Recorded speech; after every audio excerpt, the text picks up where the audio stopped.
नमस्कार विद्यार्थी मित्रांनो, स्वागत आहे तुमचं SK MPSC अकॅडमी या आपल्या यूट्यूब चॅनलमध्ये। आज दिनांक 6 डिसेंबर 2023 वार आहे बुधवार। तुमच्यासाठी घेऊन आलो आहे संपूर्ण लोकसत्ता वृत्तपत्र विश्लेषण।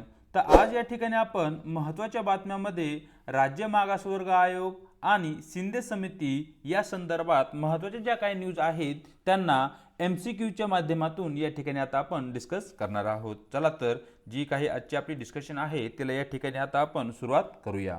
या ठिकाणी जी पहिली न्यूज आहे ती राज्य मागासवर्ग आयोगासंदर्भात आहे। न्यूज अशी आहे, मागासवर्ग आयोगाच्या कामावर मुख्यमंत्री नाराज, अशा प्रकारची न्यूज तुम्हाला लोकसत्ता पेज क्रमांक 1 वरती भेटून जाईल।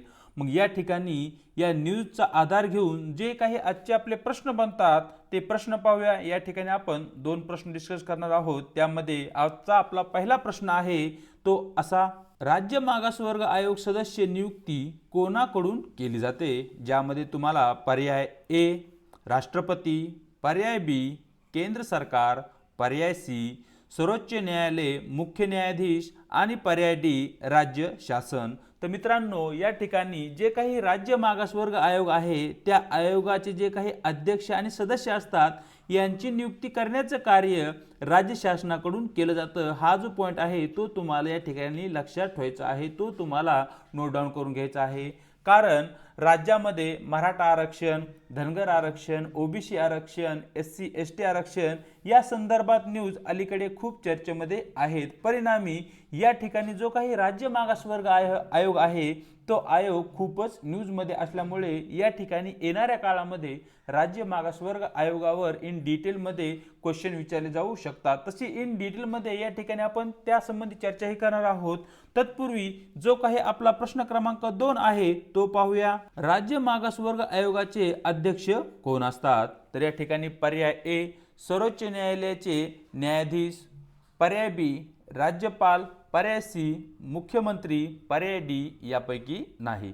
तर मित्रांनो, या ठिकाणी आपलं योग्य उत्तर राहील पर्याय ए सर्वोच्च न्यायालयाचे मुख्य न्यायाधीश, न्यायाधीश किंवा जे काही निवृत्त न्यायाधीश आहेत अशी व्यक्ती या ठिकाणी राज्य मागासवर्ग आयोगाचे अध्यक्ष म्हणून कार्य करताना या ठिकाणी आपल्याला दिसते।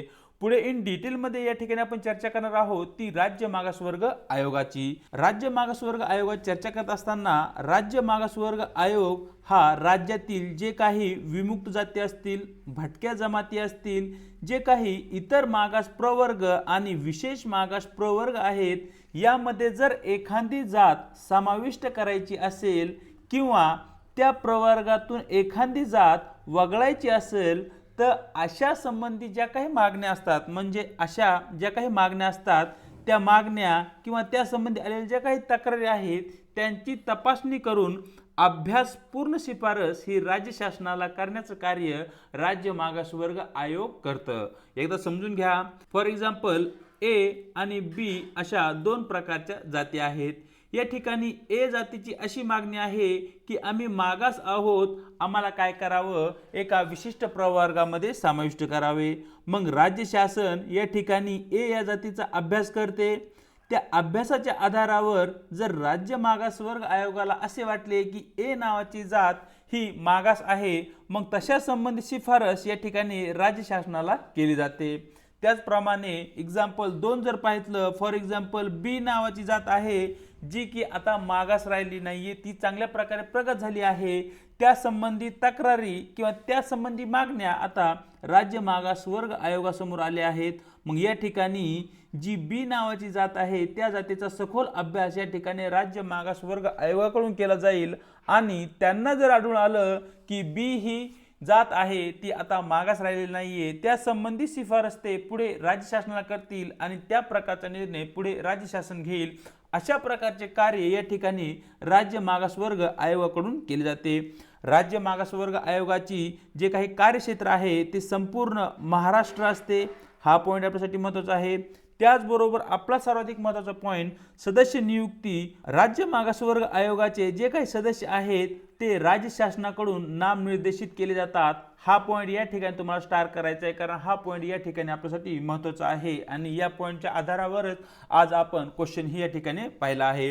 पुढे जर इन डिटेलमध्ये जर महत्त्वाचा पॉईंट आपण पाहितला तर त्यामध्ये राज्य मागासवर्ग आयोगाची जी काही रचना आहे या रचनेवर MCQ क्वेश्चन बनण्याची शक्यता सर्वाधिक असते, म्हणजे या ठिकाणी यावर आपल्याला फोकस करायचा आहे तो अधिक असला पाहिजे। तर या ठिकाणी सर्वात महत्त्वाचा पॉईंट, जो काही राज्य मागासवर्ग आयोग आहे त्या आयोगाचे अध्यक्ष हे सर्वोच्च न्यायालयाचा किंवा उच्च न्यायालयाच्या न्यायाधीश आहे किंवा होती, म्हणजे निवृत्त असेल किंवा सध्या ते कार्यरत असतील अशी व्यक्ती ही राज्य मागासवर्ग आयोगाचे अध्यक्ष म्हणून कार्य करू शकते। तर या ठिकाणी सर्वोच्च न्यायालय आणि उच्च न्यायालय एकतर ते ॲज अ जज म्हणून कार्य करत असतील किंवा जर ते निवृत्त झाले असतील, रिटायर झाले असतील तर असे न्यायाधीश या ठिकाणी राज्य मागासवर्ग आयोगाचे अध्यक्ष म्हणून या ठिकाणी कार्य करू शकतात। हा पहिला पॉईंट या ठिकाणी आपल्यासाठी महत्त्वाचा आहे। पुढचा पॉईंट, एखाद्या व्यक्तीला चांगला अनुभव आहे, जो अनुभव संशोधनाचा अनुभव असेल आणि तो समाजतज्ञ असेल अशी व्यक्ती या ठिकाणी सदस्य म्हणून राज्य मागासवर्ग आयोगावर त्या व्यक्तीची नियुक्ती केली जाते। त्याचप्रमाणे जे राज्यामध्ये 6 महसूल विभाग आहेत त्या विभागापैकी प्रत्येक विभागामधून प्रत्येकी एक याप्रमाणे मागासवर्गाशी संबंधित बाबीचे ज्या व्यक्तीला ज्ञान असेल अशा 6 सदस्यांची या ठिकाणी नियुक्ती करण्याचे कार्य या ठिकाणी राज्य मागासवर्ग आयोगावर केले जाते। आणि यामध्ये विशेष म्हणजे कमीत कमी एक महिला सदस्य असली पाहिजे आणि इतर मागासवर्ग, विमुक्त जाती आणि भटक्या जमाती यामधील प्रत्येकी एक सदस्य असणं आवश्यक आहे। म्हणजे या ठिकाणी एक महिला सदस्य फिमेल प्लस 3 या ज्या व्यक्ती असतील त्या इतर मागासवर्ग, विमुक्त जाती आणि भटक्या जमाती या प्रवर्गातून आलेल्या असतील, म्हणजे 6 पैकी 4 या विशिष्ट कॅटेगरीमधून आलेल्या सदस्य असतील, हेही तुम्हाला या ठिकाणी माहिती असणं आवश्यक आहे। या ठिकाणी जे काही सचिव असतील मागासवर्ग आयोगाचे ते सचिव सामाजिक न्याय विभागातील सहसंचालक या दर्जाचे जे काही पद असेल त्या दर्जाच्या पदाचा तो अधिकारी असेल। म्हणजे या ठिकाणी जो काही सचिवाचा दर्जा आहे तो सामाजिक न्याय विभागातील सहसंचालकांचे जे काही पद आहे त्या पदाचा तो दर्जा असेल, अशा व्यक्तीची त्या ठिकाणी राज्य मागासवर्ग आयोगावर सचिव म्हणून नियुक्ती केली जाऊ शकते। पुढे इन डिटेलमध्ये आपण चर्चा करणार आहोत राज्य मागासवर्ग आयोगाच्या कामासंदर्भात, कार्यासंदर्भात।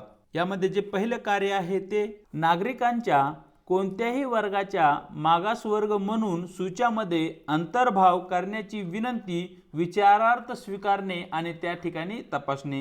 म्हणजे जे काही नागरिक आहेत ते नागरिक म्हणत असतात की आम्हाला काय करा, ए नावाच्या प्रवर्गामध्ये समाविष्ट करा। मग या संबंधी जी काही मागणी आहे ती मागणी स्वीकारणे आणि तिची तपासणी करून त्या मागणीचा विचार करणे आणि तशा संबंधित शिफारस पुढे राज्य शासनाला करणे, अशा प्रकारचे कार्य पहिलं हे राज्य मागासवर्ग आयोगाचं असतं।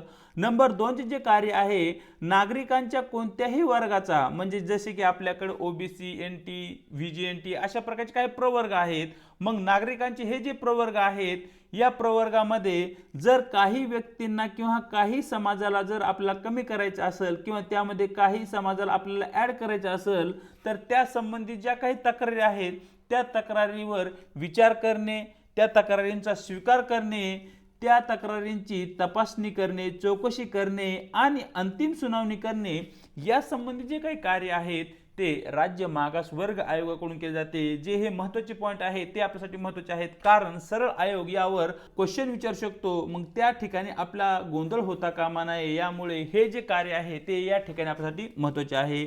नागरिकांचा मागासवर्ग निश्चित करण्याचे जे काही निकष असतील किंवा ज्या काही पद्धती असतील यासंबंधी काळानुसार आढावा घेणे आणि त्या संबंधी ज्या काही शिफारशी आहेत त्या राज्य शासनाला करणे, हे एक मुख्य कार्य या ठिकाणी राज्य मागासवर्ग आयोगाचे असलेले दिसते। नागरिकांच्या विविध वर्गाच्या बदलत्या सामाजिक, आर्थिक दर्जाविषयी जे काही आधार आहे, सामुग्री आहे ती तयार करणे आणि नामांकित शैक्षणिक ज्या काही संशोधन संस्था असतील त्या संशोधन संस्थांकडून मोठ्या प्रमाणावर अभ्यास किंवा जे काही निरीक्षण आहेत यांचा अभ्यास करून घेणे आणि त्या संबंधी एक लेखाजोखा, एक रिपोर्ट बनवून तो राज्य शासनाला सादर करण्याचं कार्य या ठिकाणी राज्य मागासवर्ग आयोगाकडून केलं जातं।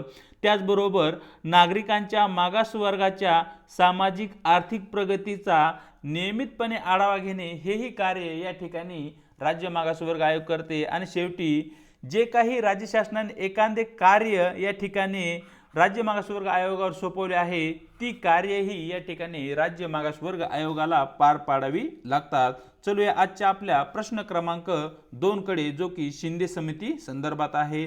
तत्पूर्वी न्यूज पाहूया। न्यूज अशी आहे, शिंदे समितीचा आज हैदराबाद दौरा। अशा प्रकारची न्यूज मित्रांनो तुम्हाला लोकसत्ता पेज क्रमांक 2 वरती पाहायला भेटेल। या ठिकाणी जी काही शिंदे समिती आहे ती शिंदे समिती आपल्यासाठी महत्त्वाची आहे आणि त्या संबंधित जो काही आपला प्रश्न आहे तो प्रश्न असा आहे, अलीकडेच महाराष्ट्र शासनाकडून नेमण्यात आलेली शिंदे समिती कशा संदर्भात आहे, अशा प्रकारचा क्वेश्चन या ठिकाणी आपला आहे।